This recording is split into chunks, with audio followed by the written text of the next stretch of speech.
에레미야서 9장 두 군데를 봅니다. 1절부터 6절까지의 말씀과 12절부터 16절까지의 말씀 두 군데를 교독하도록 하겠습니다. 어찌하면 내 머리는 물이 되고 내 눈은 눈물 근원이 됐고 죽임을 당한 딸 내 백성을 위하여 주야로 울리로다. 내가 광야에서 나그네가 머무를 곳을 얻는다면 내 백성을 떠나 가리니 그들은 다 간음하는 자요 반역한 자의 무리가 됨이로다. 여호와의 말씀이니라. 그들이 활을 당김같이 그들의 혀를 놀려 거짓을 말하며 그들이 이 땅에서 강성하나 진실하지 아니하고 악에서 악으로 진행하며 또 나를 알지 못하느니라. 너희는 각기 이웃을 조심하며 어떤 형제든지 믿지 말라. 형제마다 완전히 속이며 이웃마다 다니며 비방함이라. 그들은 각기 이웃을 속이며 진실을 말하지 아니하며 그들의 혀로 거짓말하기를 가르치며 악을 행하기에 지치거늘 내가 사는 곳이 속이는 일 가운데 있도다. 그들은 속이는 일로 말미암아 나를 알기를 싫어하느니라. 여호와의 말씀이니라. 12절로 넘어갑니다. 지혜가 있어서 이 일을 깨달을 만한 자가 누구며 여호와의 입의 말씀을 받아서 선포할 자가 누구인고 이 땅이 어찌하여 멸망하여 광야같이 불타서 지나가는 자가 없게 되었느냐. 여호와께서 말씀하시되 이는 그들이 내가 그들의 앞에 세운 나의 율법을 버리고 내 목소리를 순종하지 아니하며 그대로 행하지 아니하고 그 마음의 완악함을 따라 그 조상들이 자기에게 가르친 바알들을 따랐음이라. 그러므로 만군의 여호와 이스라엘의 하나님께서 이와 같이 말씀하시니라. 보라, 내가 그들 곧 이 백성에게 쑥을 먹이며 독한 물을 마시게 하고 같이 읽습니다. 그들과 그들의 조상이 알지 못하던 여러 나라 가운데 그들을 흩어버리고 진멸되기까지 그 뒤로 칼을 보내리라 하셨느니라. 아멘. 에레미야의 심정과 하나님의 심정이 서로 교차되면서 나타나 있습니다. 하나님의 심정은 이미 마음에 굳혔습니다. 다른 것이 아니라 이제 기회 안 주겠다. 내가 세컨 찬스를 안 주고 이제는 흩어버리겠다.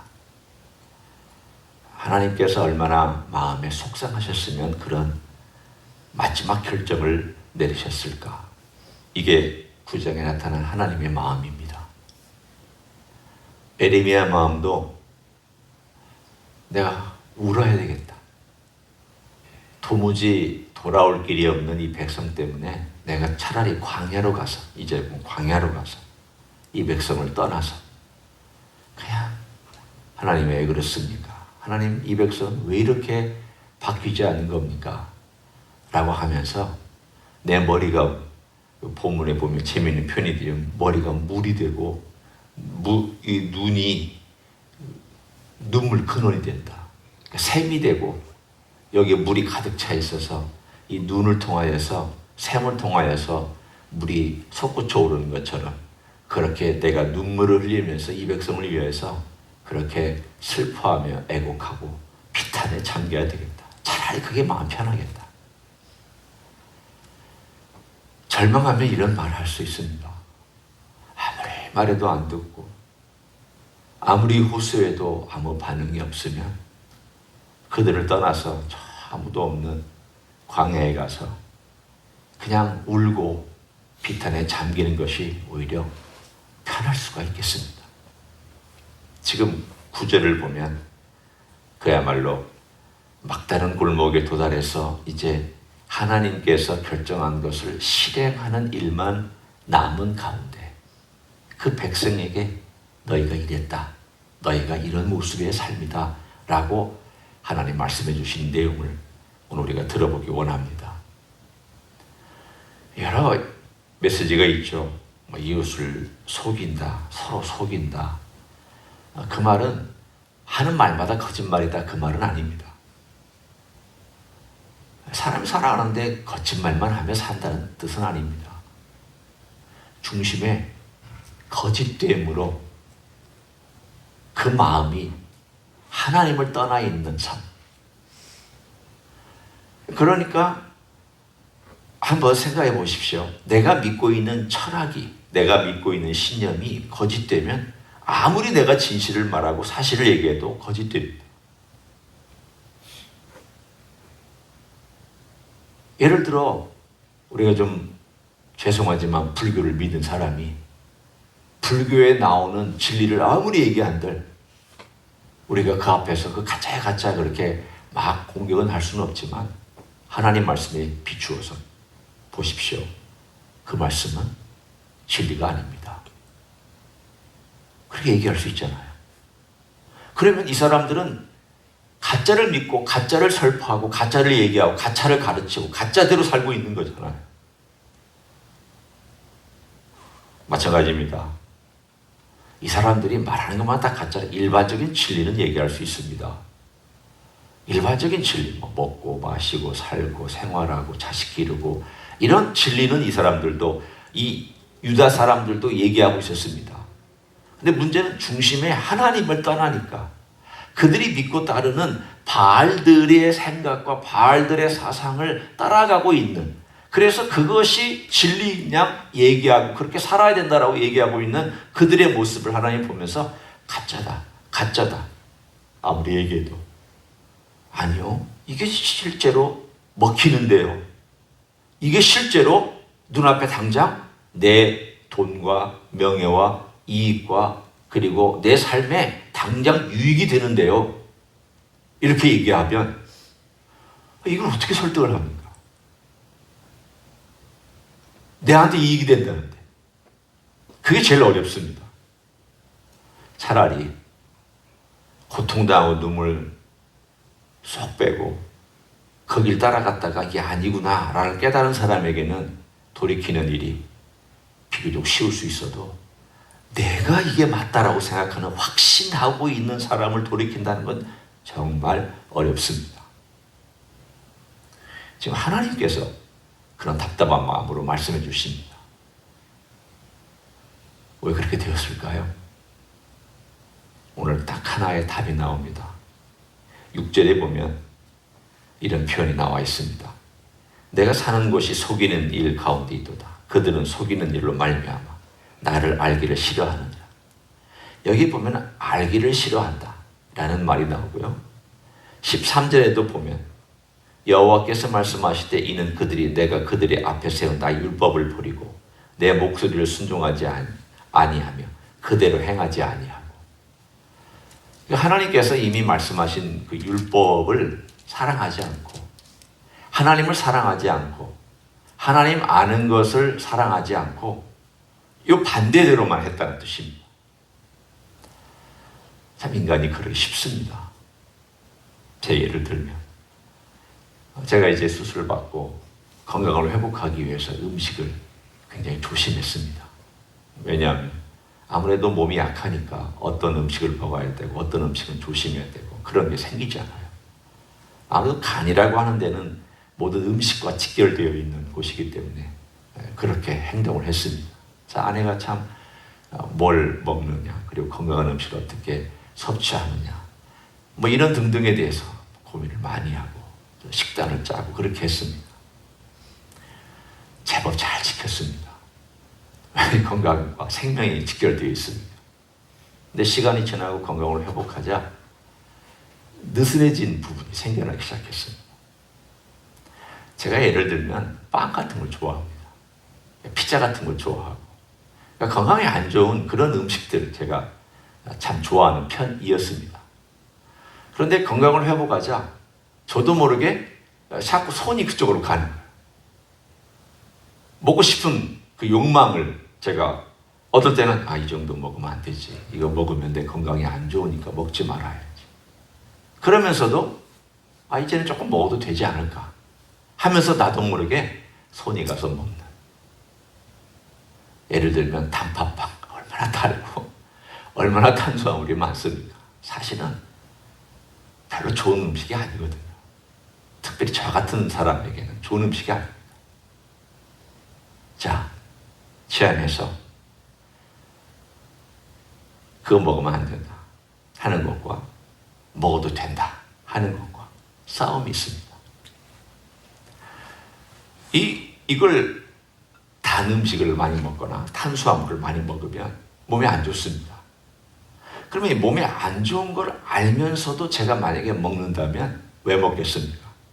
내가 이걸 사랑하니까 내가 선택한 거예요. 내 욕망이 이걸 선택한 거예요. 그리고 나는 그 욕망의 선택을 따라가는 거예요. 그거 아니다. 그건 안 좋은 것이다. 그건 선택하지 말고 그걸 먹지 말고 달지 않더라도 이걸 먹고 건강한 음식을 먹어라. 여러분 이게 쉽지 않습니다. 어떤 사람은 먹는 문제 때문에 이 갈등이 있고요. 어떤 사람은 돈 문제 때문에 갈등이 있고요. 어떤 사람은 말하는 것에 갈등이 있고 어떤 사람은 어떤 자기가 생각하는 어떤 습관의 문제에 있어서 갈등이 있습니다. 이거 내가 하지 말아야 되는데 자기도 모르게 자꾸 그쪽으로 빠져가고 시간 보내고 그것 때문에 시간을 허비할 때가 있습니다. 왜 그렇습니까? 한 가지입니다. 옳은 것보다는 옳지 않은 것을 따라가려고 하는 내 욕망과 옳은 것을 따라가려고 하는 이 속에 있는 양심과 싸움에서 어느 것을 선택하느냐가 내가 그것을 사랑하는 것입니다. 옛날에 내가 내 건강과 생명을 정말 소중하게 여겼을 때에는 거기에 따라가고 그것에 제 삶에 가장 중요한 가치를 뒀습니다. 근데 이제는 조금 내 마음대로 하고 싶은 생각이 생기니까 내 마음대로 하는데 가치를 두고 내 마음대로 하는 것을 따라 선택합니다. 영적인 원리도 똑같습니다. 하나님의 말씀이 있습니다. 이것이 좋은 것이다. 하나님의 뜻은 이것이다. 이것은 하지 말아야 된다. 그런데 어떤 것은 내 마음대로 하고 싶은 게 있습니다. 내 편리대로, 내가 원하는 대로. 그래야만 내 욕망이 채워지고 내가 원하는 것을 가져갈 수 있으니까 하고 싶은 것이 있습니다. 둘 사이에서 갈등하다가 내가 원하는 것을 취합니다. 이것이 삶의 습관이 되면 나중에는 고쳐지지가 않습니다. 잘 고쳐지지가 않습니다. 오늘 그 말씀하신 내용입니다. 내 목소리를 순종하지 아니하고 그대로 행하지 아니하고 그 마음의 완악함을 따라 그 조상들이 자기에게 가르친 바알들을 따랐다. 조상들이 부모로부터 물려받은 바알들. 바알이 아닙니다. 바알들입니다. 얼마나 많은 종류의 바알들. 작은 바알, 중간 바알, 큰 바알, 마을에 세워놓은 바알, 집안에 모신 바알, 귀걸이에 걸어놓은 바알, 코걸이로 걸어놓은 바알, 손목에 찬 바알, 온갖 종류의 바알들을 다 섬기면서 그들의 편리대로 살았던 그게 삶에 굳어져서 나중에는 그것 쫓아가니까 하나님이 뭐라고 말씀을 해도 노땡큐가 됐습니다. 그리고 그 말씀은 나 알기를 싫어한다. 하나님 제발 좀 귀찮게 하지 마십시오. 내가 내 식대로 살고 적당히 알아서 하나님 섬길게요. 제가 적당히 알아서 하나님께 제사 드릴게요. 꼭 필요한 것만 제가 좀 하면 안 되겠습니까? 오늘 하나님께서 그것이 반복되고 있는 백성들 앞에서 오늘 하나님 주시는 메시지가 너희들 이제는 말로 안 된다는 뜻입니다. 그래서 하나님 어떻게 하시기로 하셨습니까? 7절에 이렇게 나와 있습니다. 그러므로 만군의 여호와께서 이와 같이 말씀하시되 보라 내가 내 딸 백성을 어떻게 처치할고 강한 말씀이죠. 처치할고 그들을 녹이고 연단하리라. 말로만 안 되니까 이제는 말씀으로만 안 되니까 내가 녹이고 연단하겠다. 뜨거운 풀무불에 집어넣겠다. 내가 온 세상에 다 흩어버리겠다. 그리고 흩어서 간 그곳에서 고생을 고생대로 하고 오늘 5절에 보면 쑥을 먹고 독한 물을 마시겠다. 먹는 음식이 아주 쓴 음식을 먹고 먹는 물이 독한 물을 먹고 토해낼 아파하고 고통스럽고 자식 때문에 울고 칼 때문에 죽임당하고 그리고 외로움 속에서 울부짖는 그런 일을 내가 너희 백성에게 행하겠다. 오늘 그 말씀입니다. 녹이고 연단하리라는 말씀은 쉬운 말씀이 결코 아닙니다. 우리는 이것이 빨리 끝나기를 원하잖아요. 아니, 연단이 빨리 끝나고 연단이 쉽게 끝나면 연단 받을만 합니다. 근데 연단은 결코 쉽게 끝나지 않습니다. 하나님께서 우리에게서부터 어떤 악한 것들을 빼내시기 위해서 우리를 연단하실 때 그 연단이라는 것이 사람마다 다 종류가 다르지만 시간이 많이 걸립니다. 그리고 그것은 그 사람 생애 가운데서 계속 직면하고 또 고민하고 또 연단받고 또 불 가운데서 또 연단받고 어떨 때는 이 정도면 됐다 라고 생각하는 순간 안 된 자기를 발견합니다. 안 된 자기를 발견하고 나서 또 내가 왜 이럴까? 나는 왜 이 정도밖에 안 될까? 그러면서 주님 앞에서 또 연단받는 자기의 모습을 보면서 내가 죽을 때까지 연단받아야 되는구나. 이스라엘 백성은 한 몫의 것을 다 연단받았고요. 왜냐하면 전체적으로 사실은 다 문제가 생겼기 때문에 전체가 다 연단받고 한 인생으로 봐도 전체가 그리고 유다 민족 전체가 다 연단을 받은 그러한 삶이었지만 우리 그리스도인의 삶을 한번 살펴봅니다. 내 삶에 어떤 부분들 연단받고 있습니다. 또 연단받아야 됩니다. 어떨 때는 긴 연단도 있고 어떨 때는 혹독한 연단도 있습니다. 어떤 연단은 좀 짧게 끝나는 연단도 있고 어떤 연단은 가벼운 연단도 있습니다. 하나님께서 왜 이렇게 시키느냐? 하나님이 이렇게 말씀하시잖아. 내 딸 어떻게 알고? 내 딸, 내 자식을 어떻게 좀 해야 되는데 이거 어떻게 하면 좋겠느냐? 하나님도 이 방법 외에 방법이 없었다는 뜻이에요. 생각해 보십시오. 하나님도 이 방법 외에는 방법이 없다는 것은 인간이 얼마나 자기의 마음대로 선택하는 것이 강렬하면 이렇게 하시겠습니까? 하나님이 자유의지를 주셨습니다. 선택할 수 있는 권리를 주셨습니다. 하나님 존중해 주셨습니다. 네가 좀 제발 선택해라. 네가 좀 제발 나를 사랑하는 쪽으로 선택하면 좋겠다. 내가 너를 기다리고 사랑하고 내가 너를 위해서 이런 걸 주지 않았느냐. 우리에게는 예수님 주시고 십자가를 주시고 은혜를 주시고 복을 주시고 교회를 주시고 말씀을 주시고 이런 걸 내가 너에게 주었는데 내가 만약에 내 말을 안 들으면 내가 어떡하겠느냐. 하나님도 자유의지를 주시고 나서 얼마나 많이 인간적인 표현으로 표현하면 얼마나 많이 고민하셨겠어요. 이거 주면 얘네들이 잘 할까? 내가 이 자유의지라는 선물을 주면 얘네들이 잘 선택할까? 아니나 다를까? 잘못 선택했잖아요. 아담과 하와 잘못 선택했잖아요. 자기 욕망대로 살고 욕망대로 선택했잖아요. 하나님 말씀 안 듣고 사탄의 말 들었잖아요. 이게 우리 안에 고스란히 내려와 있잖아요.